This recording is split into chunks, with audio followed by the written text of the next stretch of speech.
Hey folks, MayesBoy 91 here, and I wanted to make a video about this subject because I feel I can say something about it because this is my lifestyle. What is it like being fat? And I know that sounds silly, but I feel I should say something because there's a lot of quote unquote influencers out there that say, oh, it's okay to be 400, 500, 600 pounds and never lose weight and eat whatever you want. And, you're not here for a long time. You're here for a good time, blah, blah, blah.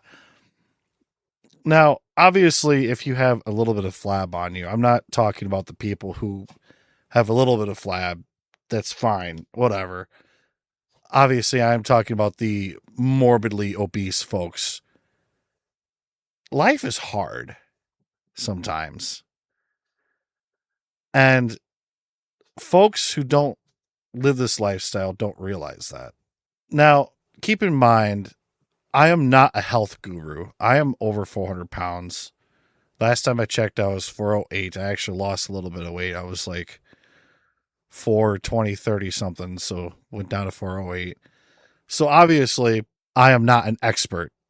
I am not a health guru that you can listen to.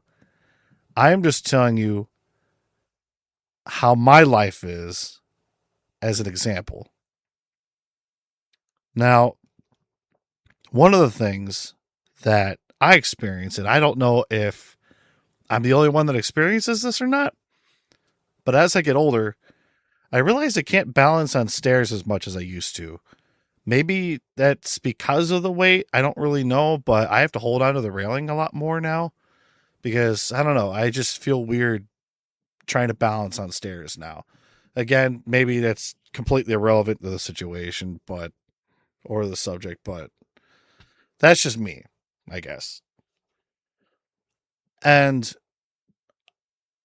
obviously, it depends on how much weight you have on you or if it's hereditary. But I have sleep apnea. And for those of you who don't know what that means, it means that your body prevents itself from breathing at night because of your weight. Actually, there's two types. There is both the one that is because of your weight, and the other one, there's just something mentally in your brain that prevents your body from breathing. Now, the one that I have is obviously because of the weight. So when I was about 26, 27, that's when I started gaining the weight 300, 350, 400 pounds, that kind of thing. And I was in my mom's car one day. We were driving to Erie or something like that. And I was sleeping in the car. And she told me, hey, do you know you stop breathing when you sleep? And I was like, no, what are you talking about? I had no idea. And that's kind of the scary part about sleep apnea. Unless you have a partner or somebody around you that tells you, you have no idea. And luckily, I had a friend of mine at the time who had a CPAP machine, which helps you breathe at night. And both my mom and him convinced me you need to get a CPAP machine now so you don't have a heart attack at age 30 or 40. So if you've never wore a CPAP machine before, it can be an absolute nightmare. Putting this mask on your face, this plastic mask on your face, and a constant stream of air flowing into your face all night is really annoying. I got used to it after a while, but a lot of people don't. A lot of people hate it. A lot of people can't stand it. And a lot of people quit after a while. So that was my life from age 27 to about age 33, constantly using a CPAP machine. Now, I found out the hard way that you had to make sure you replace the filters in it because there's a filter that prevents dust and shit from getting in. And unfortunately, I found out the hard way that you're supposed to replace those very frequently. I didn't do that. And I started getting borderline bronchitis because I was literally breathing dust in every single night, which probably didn't help me later in life because now my allergies are terrible. But my mother also has terrible allergies, so I probably just got it from her. So, yeah, having to deal with all that stuff. And obviously, you're overweight and you snore. So, if you, let's say, sleep over at a friend's house or your girlfriend's house or boyfriend's house, you're going to snore like a freight train. And it sucks. And it's embarrassing. That's probably another reason why I hate sleeping over people's places or somewhere else where I'm not comfortable sleeping, like anywhere besides my house because of the snoring problem. So, yeah, that's stuff you're going to have to deal with. And obviously, if you don't have really good shoes to walk around in that have like really good foam in them to where it feels like you are wearing clouds in your shoes, your lower back is probably going to hurt. Your knees may hurt, your lower back will hurt. So those are some of the things that I have to deal with. And obviously going up and down stairs, you could be trying to like hold your breath to not tell people you're actually dying.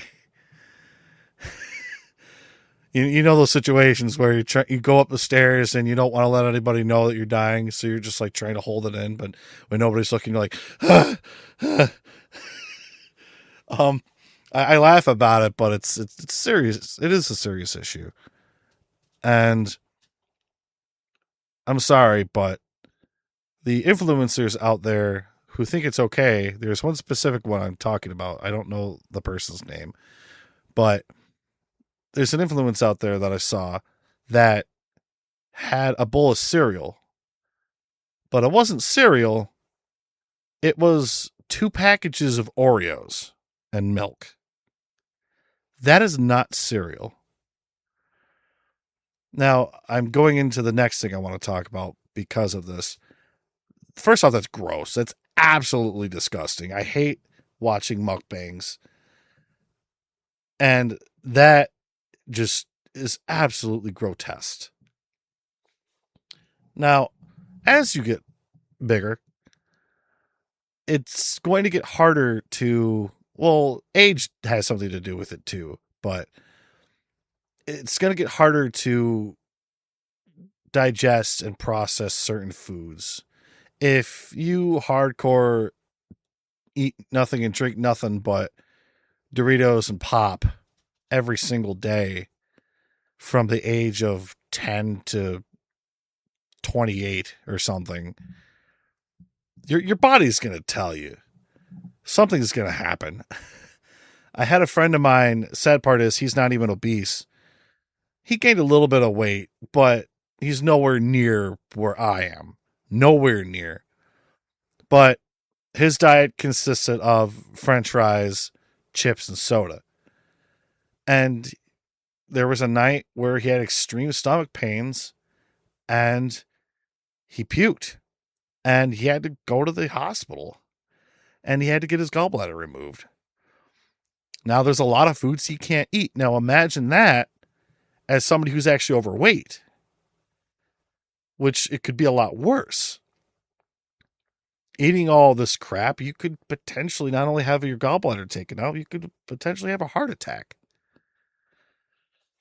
And I thank the Lord I haven't had a heart attack, but as I get older and knowing that I have this weight, there's just certain things I can't eat anymore. For example, I can't eat late at night anymore. Again, this could have something to do with age, but when you are like borderline diabetic, which thankfully I'm not diabetic yet, knock on wood, you can't eat past a certain time, because if you do, you're not going to be able to sleep. For example, if I have a crap load of sugar throughout the day and I try to sleep, I can't sit still when I sleep. I toss and turn. I find myself hanging off the side of my bed. I will get to the CPAP machine thing after this, but so I have to stop eating at a certain time.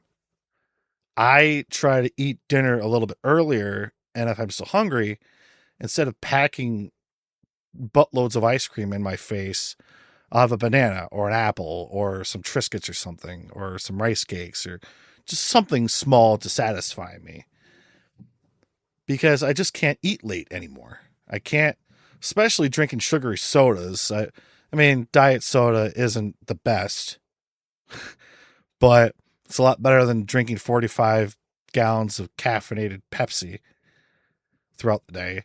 I'm trying to drink more water, which everybody should drink more water, regardless if you're overweight. So I have to deal with all this stuff, being overweight, and kind of sucks, especially with buffets, for example, where you see this whole smorgasbord of all these sweets. Man, I love to tear into these and have 2 or 3 pieces of every single thing on there. You can't do that, dude. You are going to get diabetes. And you know what? There's some people out there that are okay with getting diabetes. I don't want diabetes. Hell no. So going back to the sleep apnea thing. Now, when I said I got to a certain age of using a CPAP machine, I realized that the CPAP machine wasn't working for me anymore. So now, please keep in mind with this, this works for me. This may not work for you. You may have to consult your doctor, because I'm not a professional about this subject. But it got to a certain point where the CPAP machine was not working for me anymore. I was waking up tired. 9, 10 o'clock in the morning, I'd be half asleep. And at that time, I had a job to where I had to drive. Obviously, I can't drive if I'm half asleep. So I had to do something. Again, I had to change my diet, not have as much sugar. Caffeine was a big one. I had to stop drinking so much caffeine. Having heavy amounts of food late at night, I had to stop doing that, like I've been saying. And I've been able to sleep. Now, me personally, I'm using a thing called a tongue retainer. And basically, it's this thing that pinches my tongue and puts it on the outside of my mouth so it doesn't go back into my throat and prevent me from breathing. And I also sleep on my side, which probably helps. So, again, I am not a professional. I am not saying you should do this. Please consult with your doctor about this. But that personally helped me. So, I have to deal with all this stuff as an overweight person. Am I trying to lose weight? Yes, very slowly, but it's really difficult. And I know there's people out there that's like, "Oh, suck it up. Just lose the weight, go to the gym, blah blah blah." I understand that, but there's a lot of people out there that eat to cope with things. There's mental health stuff out there that people have to deal with. There could be stuff happening at home that people have to deal with. So please have patience with us, okay? Now, if we're not doing anything and we're still shoving bags of Oreo cookies in our faces and we're not listening to you, we're basically digging ourselves into our own grave. But if there are people out there who are trying to better themselves and eat more protein, eat less crap, please be patient with us. This world can be very hard at times. And let's say you got $20 and you don't feel like cooking and there's not many healthy choices around. Sometimes it's hard, and sometimes it's very easy to just go to Wendy's and grab some food. But at that point, you really should learn how to cook better too. There's a lot of videos out there that teaches you how to cook. And I had to teach myself how to cook. So, am I an expert? No, but At least if you cook for yourself, you know what ingredients are going into it. So I guess that's about it. I guess that's all I really wanted to say. Maybe this video won't get any views, but I don't know. At least I'm putting my 2 cents out there about this subject. Again, I'm not a health guru. I don't have a 6-pack. So you don't have to listen to me. But that's just what I have to deal with on a daily basis being an overweight guy. So if you like the video, comment and like, listen to our podcast. We should be having a new podcast coming up here once Call Sign Suitcase gets back from PAX. And more of my solo videos will be coming up here soon. So thank you for listening, folks, and y'all have a good day /night.